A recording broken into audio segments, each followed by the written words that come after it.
सो hi friends, एक नया video topic में आप सभी का फिर से स्वागत है। और आज हम लोग बात करेंगे जो 12th का जो हिंदी पेपर है, 12th का हिंदी भाषा एवं साहित्य, उसमें एक टॉपिक लगा हुआ है तुलसीदास के पद। तो उसी के संबंध में आज हम लोग बात करेंगे। उसी टॉपिक को हमने आज इस वीडियो में लाया है। तो यहाँ पर यदि हम बात करें तो सबसे पहले उनके संपूर्ण जो काव्य शैली है वो सारी बातों पर जो उनमें जो प्रश्न है उनका, उनके जीवनी सहित सारी बातों पर हम लोग चर्चा करेंगे। और जितने भी प्रश्न दिए हुए हैं सारे प्रश्न को हम लोग ऑब्जेक्टिव टाइप हो, लॉन्ग टाइप हो या फिर उनका जो भी अर्थ है उनको समझने से संबंधित उनकी जीवनी है, सारे मुख्य बिंदुओं को आज की इस वीडियो में हम लोग कवर करेंगे ताकि एक भी प्रश्न हमसे छूटे नहीं। तो आज की इस वीडियो को हम लोग चलिए स्टार्ट करते हैं। और सबसे पहले हम लोग देखिए इसका जो है तुलसीदास के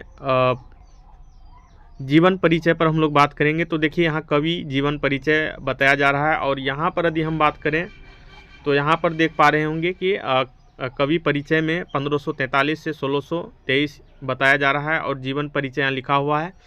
तुलसीदास को हिंदी साहित्य का जाज्वल्यमान्य यानी कि जलता हुआ सूर्य माना जाता है। इनका काव्य हिंदी साहित्य का गौरव है। और गोस्वामी तुलसीदास राम भक्ति शाखा के प्रतिनिधि कवि हैं। मतलब ये राम भक्ति और कृष्ण भक्ति दो शाखाएं बताए जा रहा है। और इसका जो प्रवर्तक हैं राम भक्ति शाखा के, ये तुलसी को ही माना जाता है। वैसे तो वे समूचे भक्ति काव्य के ही प्रमुख आधार स्तंभ हैं। उन्होंने समस्त वेदों, शास्त्रों, साधनात्मक मत, वादों और देवी देवताओं का समन्वय कर जो महान कार्य किए हैं वह बेजोड़ है। विभिन्न विद्वानों के मतानुसार तुलसीदास का जन्म 1543 ईस्वी में बांद्रा जिले के उत्तर प्रदेश के राजापुर नामक गांव में हुआ था। और इनके पिता का नाम क्या था? आत्माराम दुबे। और माता का नाम था हुलसी। ये मूल नक्षत्र में पैदा हुए थे। इस नक्षत्र में बालक का जन्म अशुभ माना जाता है। तो ऐसा बताया जा रहा है कि इनका जो जन्म हुआ था मूल नक्षत्र में हुआ था, इसलिए इन्हें अशुभ माना जाता रहा था। इसलिए उनके माता पिता ने उन्हें जन्म से ही त्याग दिया था। और इस कारण बालक तुलसीदास को भिक्षाटन यानी कि भीख मांगकर कष्ट उठाना पड़ा। और कष्ट भरा बचपन इनका बीता था। कुछ समय बाद बाबा नरहरि दास ने बालक तुलसीदास का पालन पोषण किया और उन्हें शिक्षा दीक्षा प्रदान की। तुलसीदास का विवाह जो है वह दीनबंधु दास की पुत्री रत्नावली से हुआ था। और पत्नी के प्रति अत्यधिक आसक्ति होने के कारण एक बार वे पत्नी के मायके जाने पर उसके पीछे पीछे उसके ससुराल जा पहुँचे थे। तब पत्नी ने उन्हें फटकारते हुए कहा था कि एक यहाँ पर आप देख सकते हैं कुछ पंक्ति है, लाज नावत आपको दौरे आयत आए साथ, धिक ऐसे प्रेम को कहाँ कहाँ कहो मैं नाथ, अस्थि चरमय देह मम, तामे ऐसी प्रीति ऐसी जो श्री राम में होती न भवभीति। मतलब उसको ताना दे रही है और साथ ही कह रही है कि जो है जितना प्रेम आप हमसे करते हैं उससे ज़्यादा यदि आप राम की भक्ति करते, ईश्वर की भक्ति करते, तो निश्चित ही आप जो है सफलता आपको मिलती और आप जो है सम्मानित होते, ऐसा उनको फटकार मिलती है।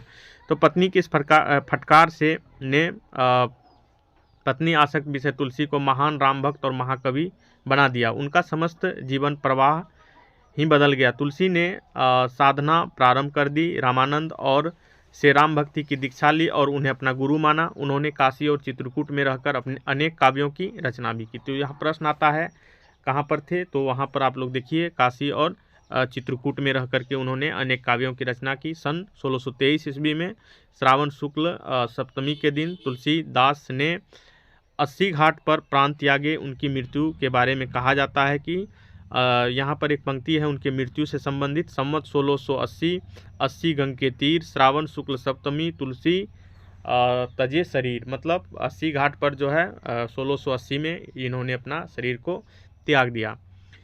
अब चले इनकी कुछ रचनाएं हैं। रचनाओं में आप देख सकते हैं कि रामचरितमानस है, तुलसीदास द्वारा रचित विश्व प्रसिद्ध रचना है। ये जो है सबसे ज़्यादा प्रचलित है, प्रसिद्ध है, सभी ज़्यादातर लोग इन्हें जानते हैं और पढ़ते भी हैं। उनके द्वारा रचित ग्रंथों की संख्या 40 तक बताई जा रही है, पर अब तक केवल 12 रचना ही प्रमाणिक का जो है प्रमाण मिला है। कुल कितने? 40 में 12 का ही प्रमाण। प्रश्न ये आ सकता है कि कितने उनकी रचनाएं हैं और कितना जो है कितना का प्रमाण मिला है। तो 12 का ही प्रमाण मिला है। अब हम लोग चलते हैं कविता के सारांश की ओर। तो यहाँ पर जो कविता है प्रस्तुत दोनों पदों में महाकवि तुलसीदास ने अपने आराध्य भगवान श्री राम के प्रति अटूट एवं अडिग आस्था प्रकट की है। इन पदों में कवि और काव्य और कला संबंधित विशिष्ट प्रतिभा की अद्भुत झलक मिलती है।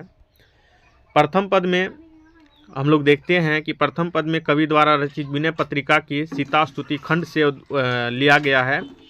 विनय पत्रिका जो है ये उनका ही ग्रंथ है और उनसे सीता स्तुति का जो खंड है उससे लिया गया है। कवि ने राम, लक्ष्मण, भरत, शत्रुघ्न आदि के विधि पूर्वक स्तुति करने के बाद सीता जी की भी स्तुति की है और उसने सीता को माँ कह करके संबोधित करते हुए अपनी भक्ति और श्री राम के मध्य माध्यम बनने के लिए विनम्र अनुरोध किया है। मतलब तुलसीदास जो है इस पंक्ति के माध्यम से राम की भक्ति करना चाहते हैं। किसके अनुरोध किसे करते हुए? तो विनम्र अनुरोध सीता माता के द्वारा, जिससे उनके आराध्य श्री राम उसके भक्ति में प्रभावित होकर उसका इस भव सागर से उद्धार कर दे। उसने उचित समय पर ही अपने अनुरोध को श्री राम के समक्ष प्रस्तुत करने की प्रार्थना की, जिससे वे दयार्द हो और उसकी बिगड़ी जो है बना दे। द्वितीय पंक्ति में ये कहा गया है कि पद में कवि ने श्री राम के प्रति अटूट विश्वास एवं अडिग आस्था प्रकट करते हुए उसने अपनी दीनहीन अवस्था का वर्णन किया है। वह अपने आराध्य देव से अत्यंत विनम्रतापूर्वक उनकी अनुकंपा का एक टुकड़ा पाने का आकांक्षा रखता है और भीख मांग रहा है। वह अपने प्रभु के भक्ति सुधा में अपना पेट भर लेना चाहता है। वह ईश्वर की भक्ति में हमेशा लीन रहना चाहता है। तो पदों का हम लोग भावार्थ देखते हैं।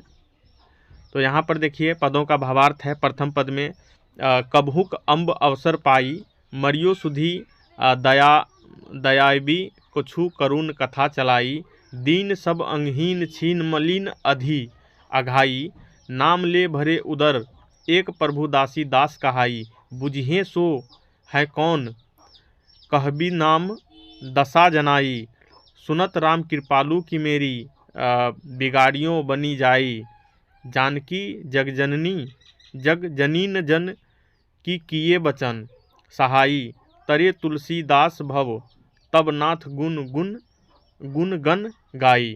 तो ये पंक्ति जो है इस पंक्ति के का जो अर्थ है हमने पहले भी बताया और यहाँ पर भी आप लोग देख पाएंगे। प्रस्तुत पंक्तियाँ विनय पत्रिका काव्य कृति से संकलित की गई है। आपको जब ये इस तरह का भावार्थ लिखने की पारी आए या लिखने को कहा जाए परीक्षा में ये इस तरह की पंक्तियाँ आए तो आपको बिल्कुल इसी तरह से लिखना है कि प्रस्तुत पंक्तियाँ विनय पत्रिका या जहाँ से लिया जाएगा वहाँ से आपको इसमें लिखना है। इस तरह से ही काव्य कृतियाँ से ली गई है। विनय पत्रिका की रचना करने के पीछे कवि का उद्देश्य है। यहाँ पर आपको कवि का नाम भी देना है कि इस पंक्ति के कवि जैसे यहाँ तुलसीदास है उनका लिख देना है कि तुलसीदास है। विनय पत्रिका की रचना करने के पीछे कवि का उद्देश्य है कि कवि कविता रूपी पत्र के माध्यम से अपनी दीनता पीड़ा व्यथा को प्रभु श्री राम के चरणों में पहुंचाना चाहता है। इससे सभी देवी को स्तुतियाँ की गई और उन्हीं के माध्यम से प्रभु के भक्ति भावना में प्रदर्शित हो गई है। विनय के साथ भक्ति निष्ठा विश्वास के द्वारा अपनी निजी व्यथा को प्रभु श्री राम के चरणों में पहुंचाने के पीछे कवि का निजी पीड़ा ही नहीं बल्कि उसमें कुछ काल की अनेक राष्ट्रीय समस्याओं का परोक्ष रूप का वर्णन है। उन विषम परिस्थितियों से मुक्ति दिलाने वाले कोई है तो वह राम है। अतः संत तुलसीदास जी ने बृहत मानवीय उद्देश्यों की पूर्ति और संकट समाधान के लिए विनय पत्रिका की रचना की और जिसमें कवि की निजता भी समावेशित है। उपयुक्त पंक्तियों में माँ सीता से वंदना करते हुए कवि विनती करती है कि हे माँ, कभी अवसर पाकर मेरी विनती प्रभु श्री राम के चरणों में भी प्रस्तुत करना। मेरी करुण कथा की चर्चा करते हुए मेरे प्रति प्रभु कृपा के लिए याद दिलाना, उन्हें याद दिलाना कि उनकी दास का एक भक्त है, आपका नाम जप एवं भजन के द्वारा अपनी जीविका चला रहा है। मेरी दीनहीन अवस्था की सुधि श्री राम को छोड़कर कौन लेगा। श्री राम की अगर कृपा हो जाएगी तो मेरी दीन दशा सुधर जाएगी। जगत के जननी, मेरी तुमसे विनती है, अपनी कृपा कर मुझे असहाय की सहायता करें। तुलसीदास भवसागर पार करने वाले प्रभु श्री राम का गुणगान करते हुए दीनता से मुक्ति के लिए प्रार्थना करती है। तो यहाँ पर आप लोगों ने देखा कि किस तरह से पहली पंक्ति में भगवान श्री राम का जो है सानिध्य पाने के लिए, उनके भक्ति में डूबने के लिए माता सीता की से जो है प्रार्थना करते हुए तुलसीदास अपनी भक्ति को प्रकट करना चाहता है। उसके बाद हम लोग देखेंगे दूसरा पंक्ति में है, द्वार हो भोर की जो आजू, रटत रिरिहा आरी और न कोर होते काजू, काली कराल दुकाल दारुण सब कुभाती कुसाजू, नीच जन मन ऊंच जैसी कोड में की खाजू, हहरी हिय में सदै बुझियो जाई साधु समाजू, मोहू से कहू कतहु कोई तिन कहियो कौशल राजू, दीनता दारिद दले की कृपा वारिधि बाजू, दानी दशरथ राय के तू बानत सिर ताजू, जन्म को भूखो भिखारी हो गरीब निवाजू, पेट भरी तुलसी ही जेवाई भक्ति सुधा सुनाजू। तो ये दूसरी पंक्ति है। दूसरी पंक्ति में हम लोग देखते हैं कि इसमें ये बताया गया है कि प्रस्तुत पंक्ति में तुलसीदास जी ने अपनी दीनता का वर्णन करते हुए उस समय के भीषण दुर्भिक्ष काल का यथार्थ चित्रण किया है। और तुलसीदास को उनके सगे संबंधियों ने ऐसा छोड़ा था कि फिर कभी उनकी ओर भूलकर भी नहीं देखा। तो जैसा कि आप सभी जानते हैं कि तुलसीदास का जन्म हुआ था, वह जो है जो मूल नक्षत्र में होने के कारण उसे उसके परिवार ने, उसके माता पिता ने उसका तिरस्कार कर दिया था, उसे छोड़ दिया था। बाद में जो उनके गुरु थे नरहरि दास, उन्होंने उसका पालन पोषण किया और शिक्षा दीक्षा उन्हीं के माध्यम से हुआ था। तो उनके हृदय में इसका जो संताप था, इसको दूर करने के लिए उनको संतों के शरण में जाना पड़ा और उनका आश्वासन भी मिला और विश्वास हो गया कि राम के शरण में जाने से सब संकट दूर हो जाता है। तुलसीदास ने इसका भी उल्लेख किया। तुलसीदास अपने आप संत समाज में हो गए और गए भी तो अपनी समझ से। उस समय उनकी अवस्था ऐसी थी कि वह अपने भविष्य की चिंता कर सकते थे और अपनी परिस्थितियों को स्पष्ट कर सकते थे। साथ ही इतना और भी कहा जा सकता है कि तुलसीदास को यह दिन किसी कराल दारुण दुकाल के कारण देखना पड़ा था, क्योंकि इसका भी निर्देश प्रथम पद में है ही। तो क्या यह कहना यथार्थ न होगा कि तुलसी की दीनता और तुलसी की दरिद्रता का मुख्य कारण दारुण अकाल ही था। अकालों की कोई ऐसी सूची हमारे सामने प्रस्तुत नहीं है जिससे कि हम उस समय की वस्तु स्थिति को ठीक समझ सकें। तो भी इतना तो कहा ही जा सकता है कि जो कराल दारुल दुकाल संवत 1613 में पड़ा था, जिससे अकाल की स्थिति उत्पन्न हुई थी, मनुष्य को खाने तक लगा था, वही तुलसीदास को इस यातना का भी कारण रहा होगा और इसी क्रूरता से दहल कर वे संत शरण में गए थे। इस संकट का इन पंक्तियों में संत कवि तुलसीदास ने माँ सीता को भगवान श्री रामचंद्र के सामने बड़ी चतुराई से उपस्थित करने को कहा है। वे कहते हैं कि हे माँ, आप कहिएगा कि आपके दासी का दास यानी कि तुलसीदास व्यक्ति अपना नाम लेकर जी रहा है। यह स्पष्ट बात सुनकर श्री राम को स्वभावतः नाम जानने की उत्सुकता होगी। वंदना प्रकरण के अनंतर भक्तिवर तुलसीदास ने अपनी स्वामी से दैन्य निवेदन आरंभ किया है।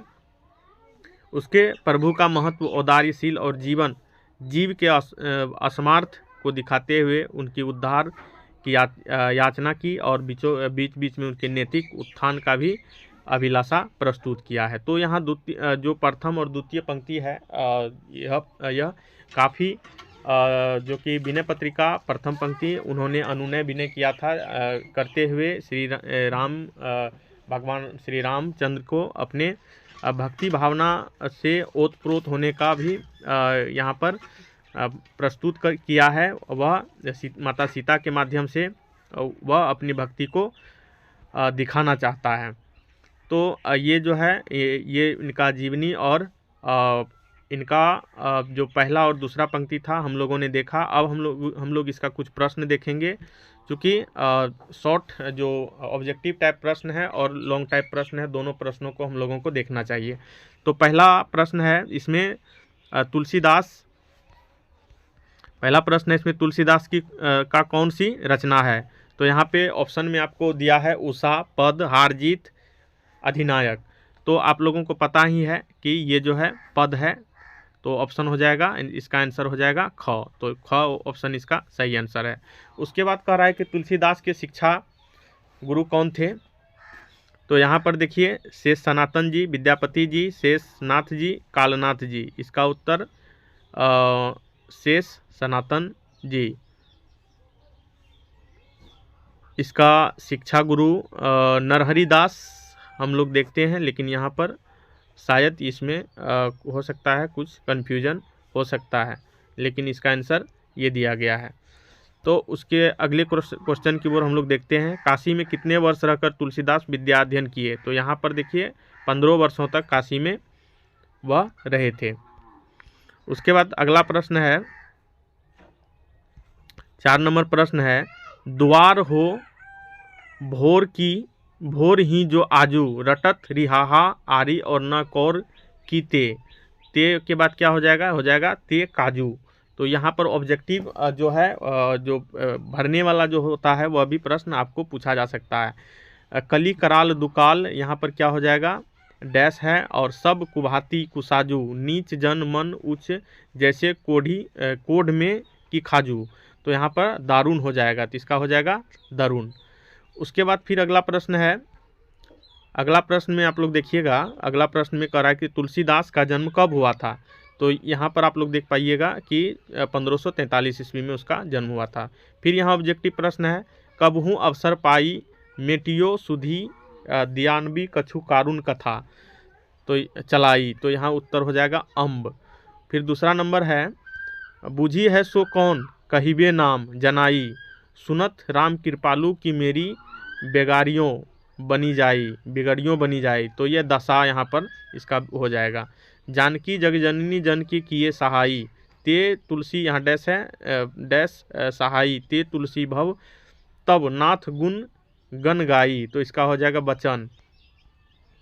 उसके बाद है यहाँ पर एक प्रश्न है, यहाँ पर देखिएगा अति लघु उत्तरी प्रश्न है। तो यहाँ पर देखिएगा तुलसी किस शाखा के कवि हैं। तो तुलसीदास किस शाखा के कवि हैं, आप लोगों को पता ही है कि ये राममार्गी शाखा के कवि हैं। उसके बाद दूसरा प्रश्न है, दूसरे पद में तुलसी ने अपना परिचय किस रूप में दिया है। तो यहाँ पर दूसरे पद में किस रूप में दिया है, भिखारी के रूप में। फिर तीसरा प्रश्न है, रामचरितमानस किसकी रचना है। तो ये आपको बताया भी दिए थे, तुलसीदास की रचना है। उसके बाद फिर है, तुलसी को किस वस्तु की भूख है। तो ये तुलसी को किसकी भूख है, भक्ति की भूख है।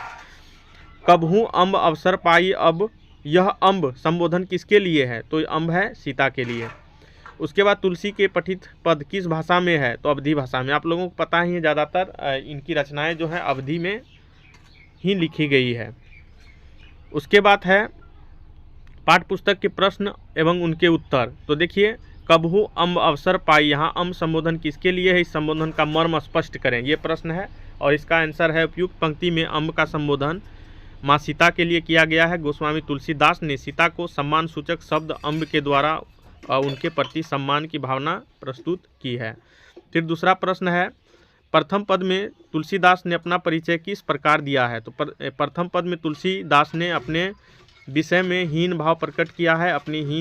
अपनी भावनाओं को व्यक्त करते हुए कहा है कि वह दीन, पानी, दुर्बल, मलिन तथा असहाय व्यक्ति है। वे अनेकों अवगुणों से युक्त है। अंगहीन से उनका आशय है, संभवतः असहाय होने से। उसके बाद है, नाम ले भरे उदर एक प्रभु दासी दास कहाई।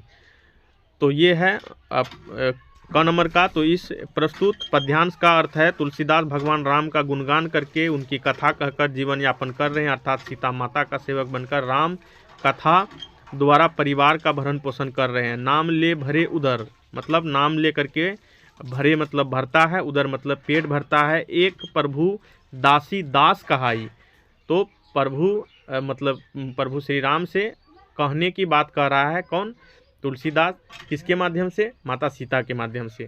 फिर करा कि कली कराल दुकाल दारुण सब कुभांति कुसाजू, तो इसका है कलयुग का भीषण बुरा समय असह्य है तथा पूर्ण रूपेण बुरी तरह व्यवस्थित है और दुर्गतिग्रस्त है। निम्न कोटि का व्यक्ति होकर भी बड़ी बड़ी यानी कि ऊंची बातें सोचना कोढ़ में खाज के समान है, अर्थात छोटी मुंह बड़ी बात है, कोढ़ में खुजली के समान है। तो इसी में कहा है कली कराल दुकाल दारुण सब कुभांति कुखाजू कुसाजू, ये बताया है। नीच जन मन ऊंच जैसे कोढ़ में की खाजू, मतलब नीचा आदमी होकर के, छोटे व्यक्ति होकर के बड़ी बड़ी बातें करना, वह क्या है? कोढ़ में खाज की तरह है। उसके बाद ग नंबर में है पेट भरी तुलसी ही जेवाई भक्ति सुधा सुनाजू। यहाँ पर है कवि को भक्ति सुधा रूपी अच्छा भोजन कराकर उसके पेट भरे। इसमें गरीबों की मालिक श्री राम से प्रार्थना की गई है कि वह भक्त तुलसीदास के द्वारा ये बताया गया है। उसके बाद है तुलसीदास जो है सीता से, माता सीता से कैसी सहायता मांगते हैं? तो तुलसीदास माँ सीता से भवसागर पार कराने वाले श्री राम को गुणगान करते हुए मुक्ति प्राप्ति की सहायता की याचना करना चाहते हैं।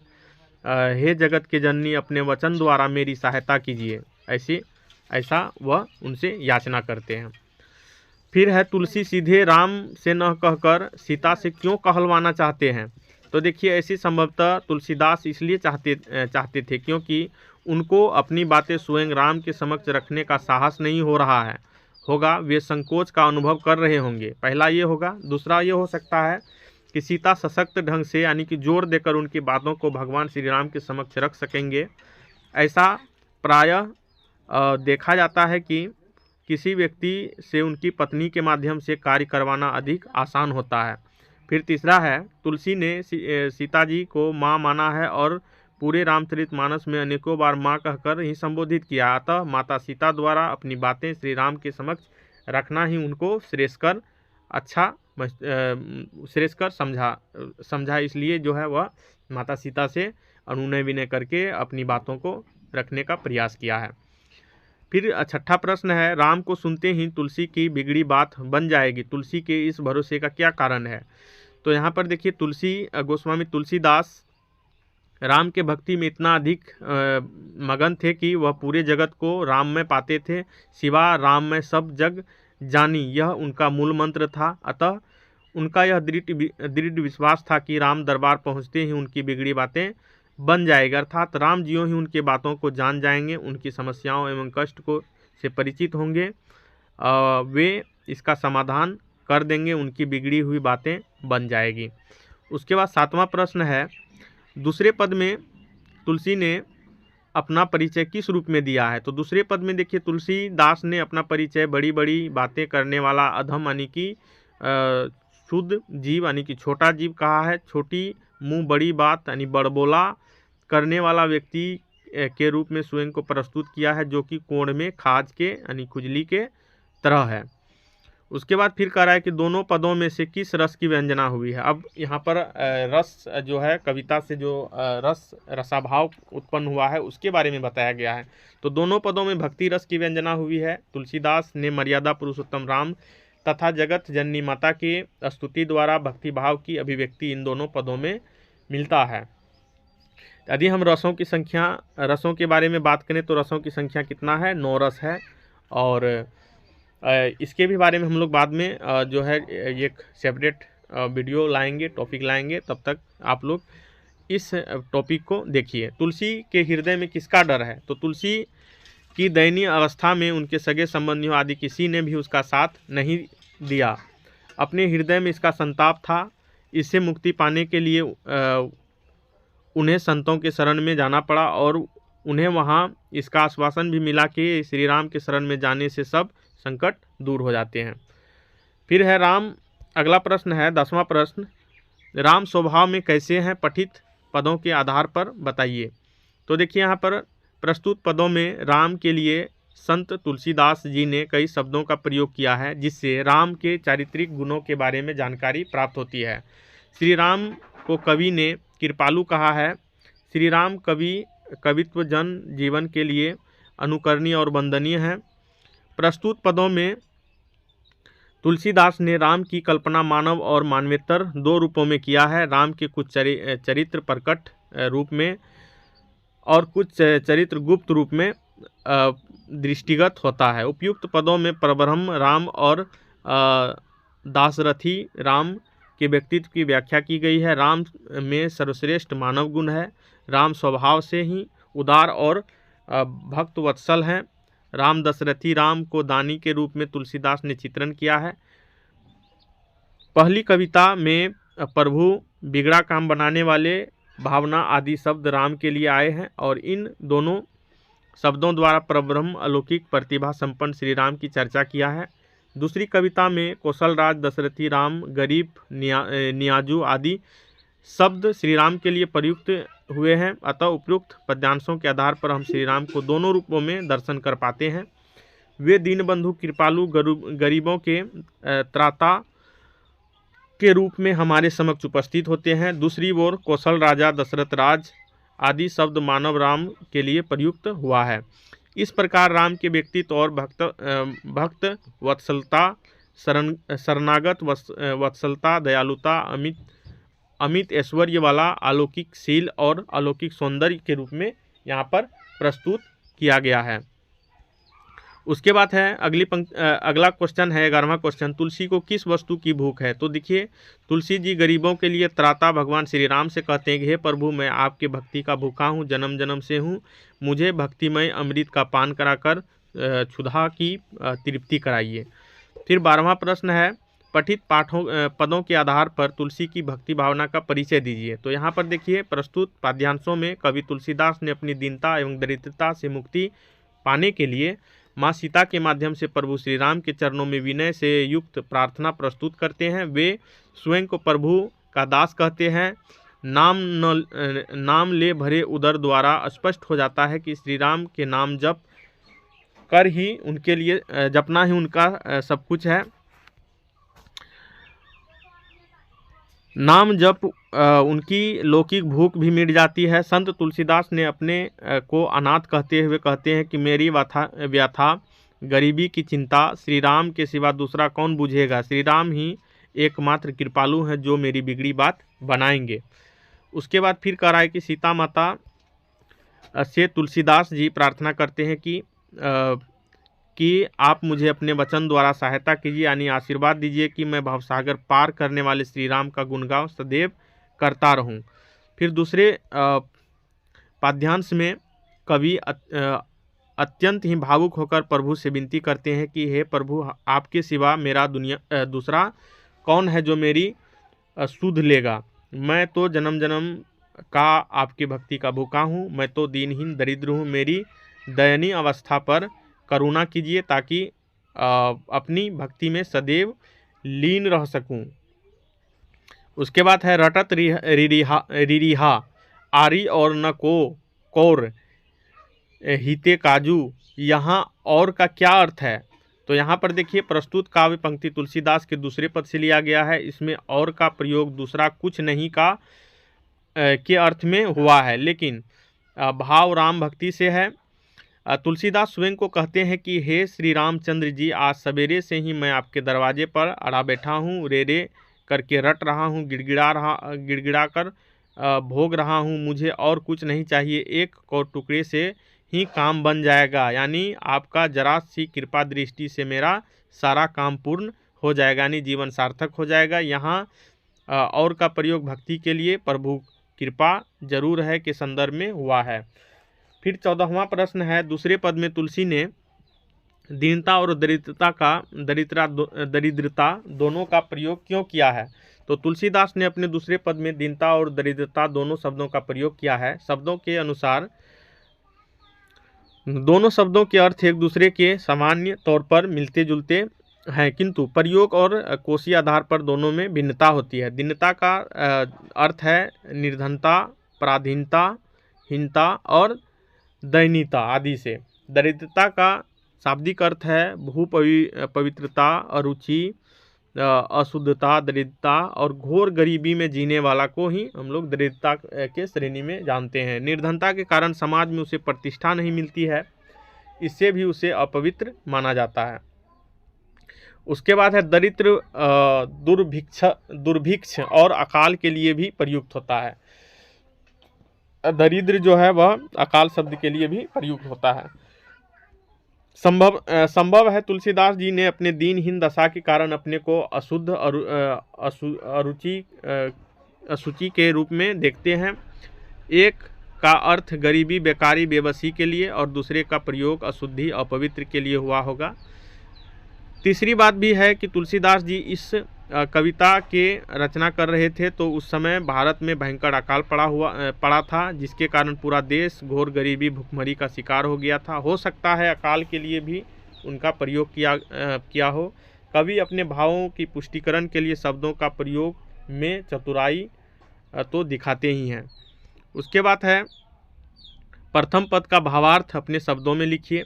तो प्रथम पद में जो है, प्रथम पद में तुलसीदास सीता जी को माँ कहकर के संबोधित करते हैं। वे कहते हैं कि माँ, जब कभी आप उचित अवसर समझे तब कोई करुण प्रसंग चला करके श्री राम की दया मन स्थिति में मेरी याद दिलाने की कृपा करना। तुलसीदास अपने दयनीय स्थिति श्री राम को बताकर अपनी बिगड़ी बात बनाना चाहते हैं, अर्थात वे अपनी दुर्दिनों का नाश करना चाहते हैं। वे माँ से अनुनय विनय करते हैं, वे ही उनके भवसागर को पार करा सकती है। वे कहते हैं कि हे माँ, मेरा उद्धार तभी होगा जब आप श्री राम से मेरे लिए अनुनय विनय करके मेरा उद्धार करवाओगी। इससे राम पर अटूट श्रद्धा तथा विश्वास है। उन्हें राम पर पूरा अटूट श्रद्धा और विश्वास है। और भाषा की बात यहाँ पर, ये तो सारा प्रश्न था जो कि आप लोगों को 1 से 2 बार आप लोग देखिएगा तो आप लोगों को इसकी जो है पदों का मुख्य सार याद में दिमाग में आ जाएगा कि क्या इनका भाव है। उसके बाद कुछ सर्वनाम पद यहाँ पर चुनने को कहा गया है और यहाँ पर अलंकार है। और अलंकार के बाद जो है भाषा यहाँ पर कह रहा है कि पठित पद किस भाषा में है, तो पहले भी बता दिया था कि इसका भाषा क्या है, अवधी है। कोण में खाज का होना का क्या अर्थ है, तो यहाँ पर देखिए कोण में खाज का होना दुखी व्यक्ति को और दुखी करने से है।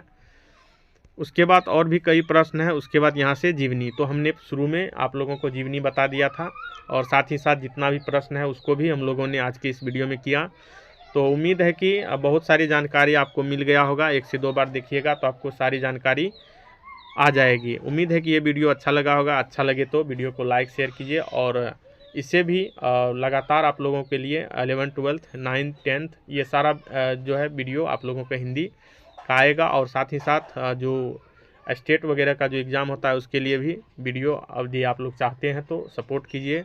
वीडियो को अधिक से अधिक लाइक शेयर कीजिए ताकि अधिक लोग